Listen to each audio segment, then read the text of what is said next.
इस आप एक जनप्रतिनिधि हैं और आपके ऊपर चार्ज गैंगस्टर का लग जाता है।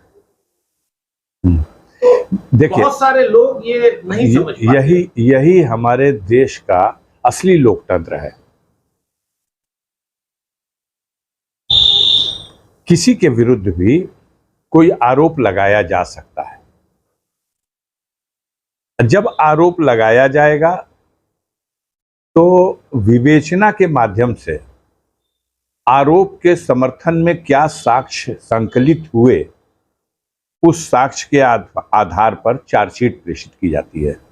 न्याय की क्या उम्मीद है? न्याय पे तो हमारे देश की स्वतंत्र न्यायपालिकाएं ही तो देश के लोकतंत्र को अभी संभाले हुए हैं। तमाम तरह की आशंकाएं और तमाम तरह की चीजें सामने आती हैं, लेकिन आशा की किरण अगर कहीं अभी भी है तो न्यायपालिका में तो अभी भी दिखाई दे रही है। मतलब आप जो भी न्याय, देखिए, लोकतंत्र के तीनों स्तंभ में से एक स्तंभ का मैं भी सदस्य हूं। मैं भी मेंबर ऑफ लेजिस्लेटिव असेंबली की हैसियत से 5 बार जन विश्वास प्राप्त करके उत्तर प्रदेश की विधानसभा का सदस्य रहा हूं और गाजीपुर के लाखों लाख जनता का जन विश्वास हासिल करके 14वीं लोकसभा और अब 17वीं लोकसभा में भी लाख के अधिक अंतरों से चुनाव जीत करके मैं निर्वाचित हूं। तो मेरे नाम का भय है, आतंक है जनता में। इससे बड़ा प्रमाण क्या हो सकता है कि जनता जिसे खुद ही अपना नायक चुन रही है,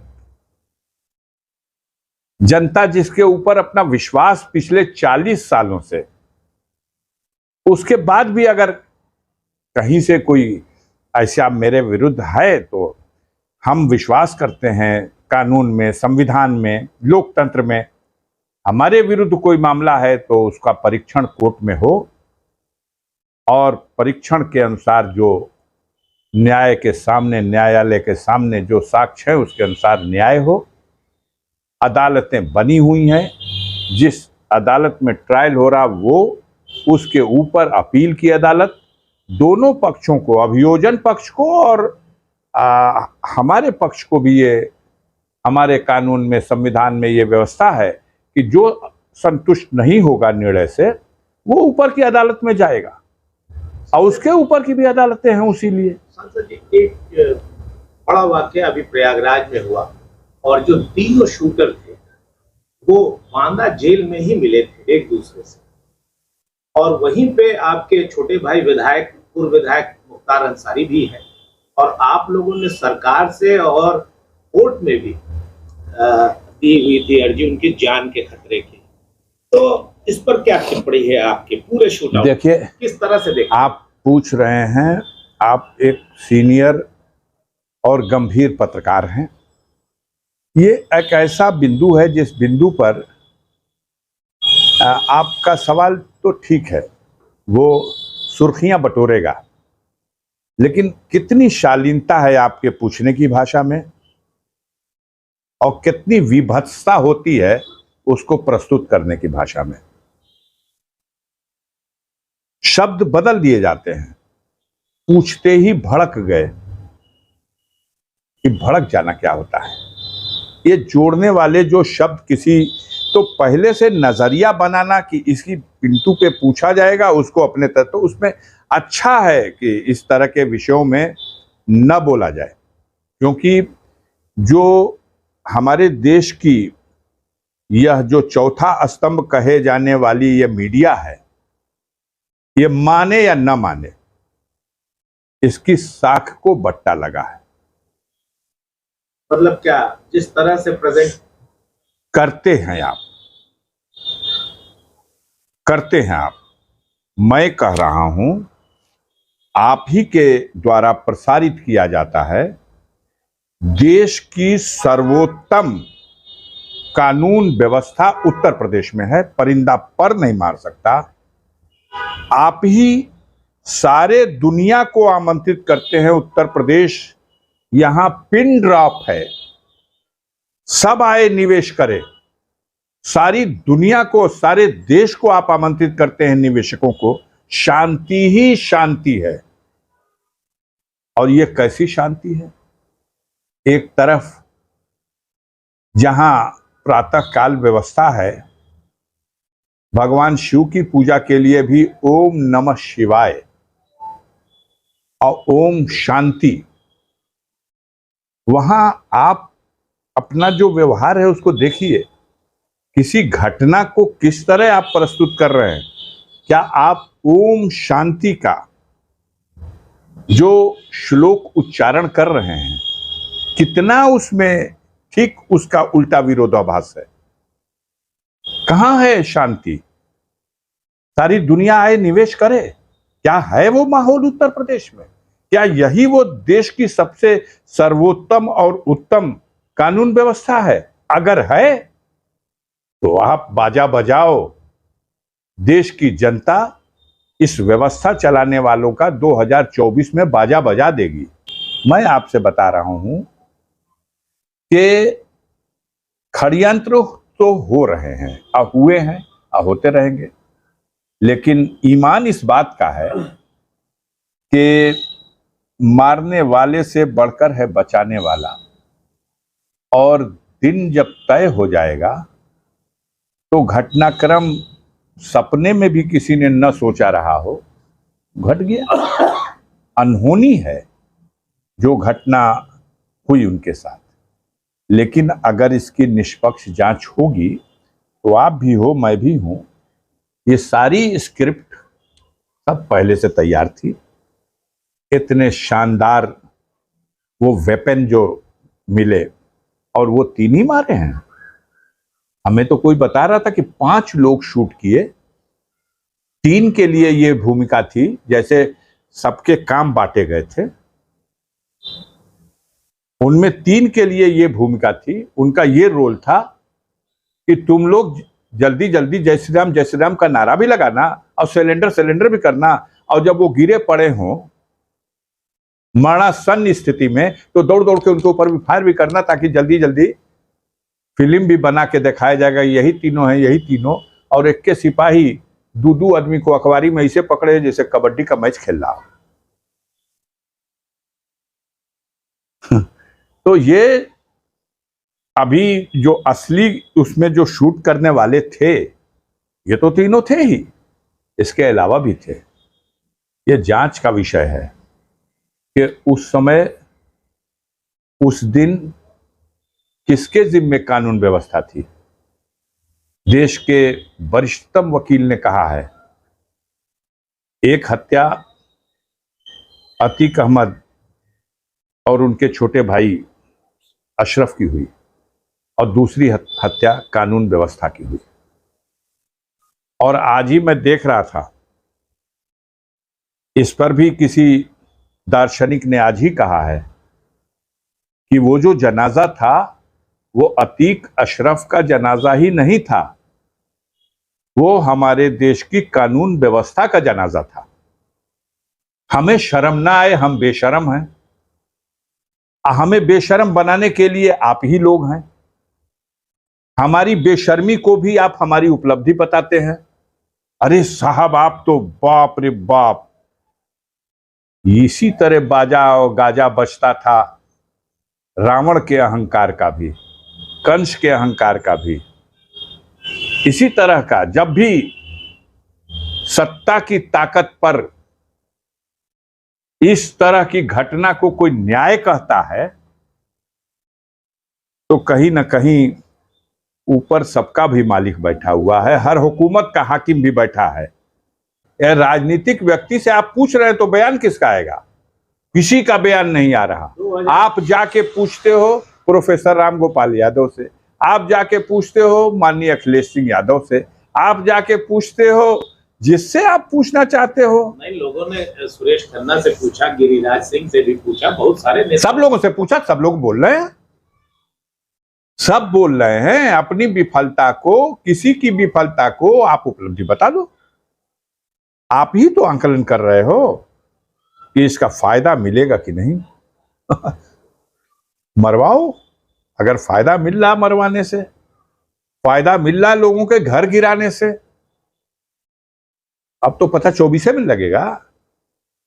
इसका राजनीतिक लाभ आगामी लोकसभा में मिलने वाला है किसको? अब इसका आपको लगता है कि राजनीतिक लाभ नहीं, मानवता को शर्मसार कर देने वाली घटनाओं का राजनीतिक लाभ न लेना है और न उस पर हमें चर्चा करना है। इसकी राजनीतिक लाभ के लिए नहीं कर रहे हैं। या तो हम कहें कि हम व्यवस्था बनाने में अक्षम हैं।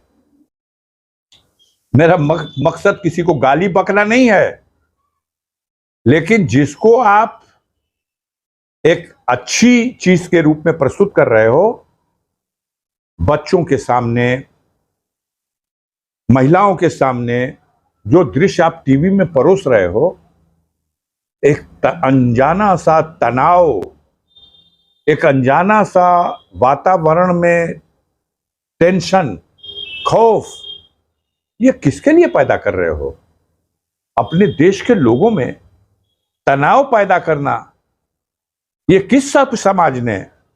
लेकिन आपको, आपका चैनल कहिएगा इसी में चल रहा। आप जब तक हेडिंग नहीं लगाएंगे कि अगला नंबर मुख्तार का। मैंने कल एक पत्रकार बंधु से कहा था, ये बात आपने हमसे पूछी धमकाने के लिए, या ये बात आपने पूछी कि किसी की कॉन्स्पिरेसी में आप सम्मिलित हैं इसलिए आपको पता है, या ये बात आपने हमसे कही इसलिए कि अमुक व्यक्ति ने हमको ऐसा करने के लिए बताया है? तो आप बताइए। ना नहीं नहीं, हम कुछ नहीं ऐसा। तो ऐसा नहीं तो ऐसा सवाल क्यों? अब उस कहानी पुरानी हो चली तो जल्दी से मुख्तार का नाम जोड़ दिया जाए और थोड़ी आगे बढ़ेगी। 15 तारीख की स्क्रिप्ट पहले से लिखी हुई थी, दिन की घटनाक्रम क्या होगा और रात का घटनाक्रम क्या होगा। 5 जिले की फोर्स गाजीपुर में बुलाई गई थी जिस दिन आपका फैसला आना जी, और दिल्ली के मीडिया के लोग आए थे, मेरा इंटरव्यू लेके गए हैं। पटना आ गया था, लखनऊ आ गए थे, बनारस से आ गए थे। आप गाजीपुर के प्रेस के लोग हो, आपकी संख्या 10-20 रही होगी, लेकिन वो 50-100 थे। हम तो हर तारीख पे जाते हैं। मैं तो सड़क छाप आदमी हूँ, एक गाड़ी लेके चला जाता हूँ, 4 लोग बैठते हैं बस। कोई बता रहा था कि आप जो है वो अपने सामान लेकर आए थे गाड़ी में, कि आपको शायद अब फैसला जब सुनने जाता है तो आदमी जिस तरह की परिस्थितियां उत्पन्न होंगी उसके लिए तैयार होके जाना कोई बुरी बात नहीं है, लेकिन कम से कम इस पे तो संतोष कीजिए कि मेरे जैसा आदमी है जो न्यायपालिका में आरोप का विचारण हो और निर्णय का स्वीकार हो। पसंद नहीं आए तो भी उसकी आलोचना नहीं करूंगा, उसकी अपील करूंगा। पूर्वांचल की सियासत में अफजाल अंसारी एक बड़े नाम। अब आप कहाँ चल रहे हैं इस पे? मैं आपसे एक छोटी सी चीज ये पूछना चाहूंगा कि आगामी लोकसभा में आप क्या देख रहे हैं कि अगली सरकार किसकी आने वाली है, क्या होने वाला है? बहुत अच्छा प्रश्न है आपका। मूल मुद्दे पे आप आए। मैं आपसे ये कहना चाहता हूं कि उत्तर प्रदेश की बात अगस्त में करूंगा, क्योंकि उत्तर प्रदेश में 2024 के चुनाव की असली पटकथा किस तरह से सेना बनेगी ये अगस्त में तय होगा। अगस्त से पहले देखते रहिए, जो दृश्य दिखाई दे रहा है उसमें कुछ असली भी है और कुछ नकली भी है। लेकिन बाकी देश के ज्यादातर हिस्सों में 5 प्रदेशों में तो चुनाव चल रहे हैं। अभी कुछ प्रदेशों में चुनाव हुए। हिमाचल प्रदेश में, जहां भारतीय जनता पार्टी नारा देती है कि हिंदुस्तान से कांग्रेस विहीन भारत बना देंगे। विडंबना यह है कि भारतीय जनता पार्टी की जमी सरकार, ये नड्डा साहब वही के हैं जो राष्ट्रीय अध्यक्ष हैं, गाजीपुर आए थे, ये हिमाचल प्रदेश के ही हैं और अपना प्रदेश नहीं बचा सके। ये देश में नारा दे रहे हैं कांग्रेस मुक्त भारत, लेकिन हिमाचल में वो नारा दे दिए सब कि भाजपा मुक्त हिमाचल, और हिमाचल में उनकी सरकार बन गई। 4 में चारों एमपी इनके थे, अब शायद बोहनी भी ना हो इनकी। कर्नाटक में चुनाव चल रहा, आपने ही सी वोटर का सर्वे पेश किया है, देख लीजिए उठा करके। कांग्रेस पार्टी अपने दम पर 128-130 सीट जीत रही, जेडीएस अलग से 20 से 30 सीट जीत रही, और भारतीय जनता पार्टी के औकात 62 से लेके और 75 के बीच आपके सर्वे में। असलियत तो इससे भयंकर है। वो कर्नाटक जहां 28 सीटें हैं लोकसभा की, जिसमें 26 सीट अकेले मोदी जी के कैंप में थी, उसी तरह की परिस्थितियां राजस्थान में हैं।